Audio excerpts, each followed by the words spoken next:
Olá, querido em Cristo, graça e paz seja convosco. Este subjetivismo exacerbado de fé é uma falácia. Por que falácia? Porque dá ênfase ao sujeito, hipervaloriza o sujeito.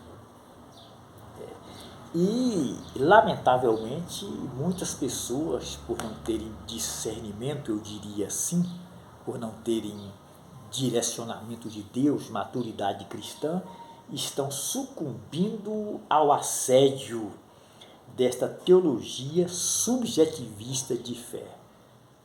E mergulhar neste mundo do subjetivismo é um perigo, né? Que é mergulhar no mundo sombrio, mundo obscuro, né? Do engano, da ilusão. Não é isso? E mergulhar neste subjetivismo é abrir portas para todo tipo de loucura, todo tipo de insanidade mental.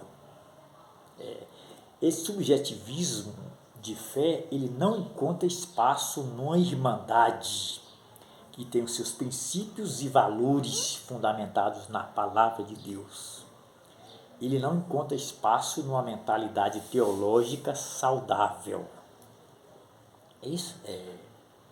Mas qual é a origem dessa teologia subjetivista de fé? Olha, de acordo à teoria do conhecimento, no processo de construção do conhecimento, existem dois elementos que são essenciais. O sujeito cognoscente e o objeto cognoscível. O sujeito cognoscente é o sujeito que conhece o objeto, ele é capaz de conhecer, de aprender o objeto. Então ele é o sujeito da análise, é o sujeito que observa, é o sujeito que analisa. Já o objeto cognoscível é o objeto que vai ser analisado, é o objeto que vai ser observado. E esta relação entre o objeto e o sujeito é de uma complexidade muito grande. E esta relação é amplamente discutida no campo filosófico. E nós não vamos entrar em aprofundamento e em minúcias. Mas nessa concepção do subjetivismo de fé, o sujeito determina o objeto. O sujeito projeta o objeto. É o sujeito que dá forma, que dá sentido ao objeto. Então o sujeito passa a ser absoluto nesta relação com o objeto. Aí o subjetivismo de fé vai dizer que não existe realidade externa ao sujeito, ao ser pensante, ao sujeito cognoscente. Tudo que existe passa pelo crivo dos sentidos. Tudo que existe é captado, é apreendido pela capacidade cognitiva do sujeito. Observa que sujeito cognoscente, capacidade cognitiva. Então, você observa que todo o valor recai sobre o sujeito.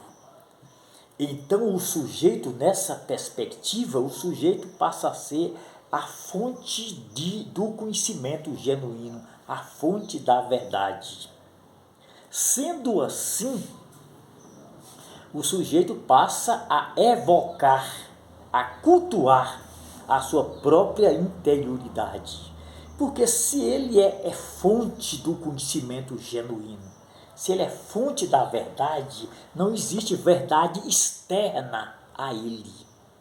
Então ele passa a evocar a sua interioridade.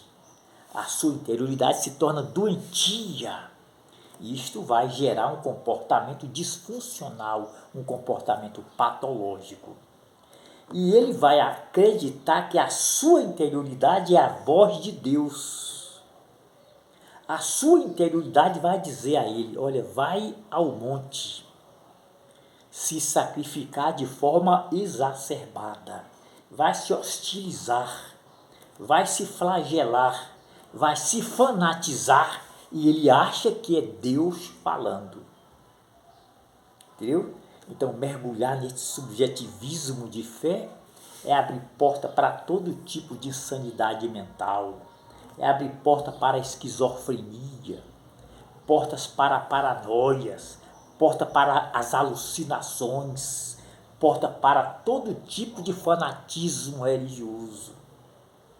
Aí a sua interioridade manda que ele vai pregar uma religião verdadeira. E todos quantos não aceitarem a sua pregação estão no inferno. Todos quantos rejeitarem a sua pregação vão para o inferno. E isto ele faz. A sua interioridade leva ele a acreditar que todo aquele que não professa a fé que ele professa está distante de Deus. Então, o subjetivismo de fé é um mundo obscuro, é um mundo sombrio, é um mundo do engano. É preciso se libertar. Então, o subjetivista, ele passa a evocar a sua própria interioridade como se fosse Deus falando.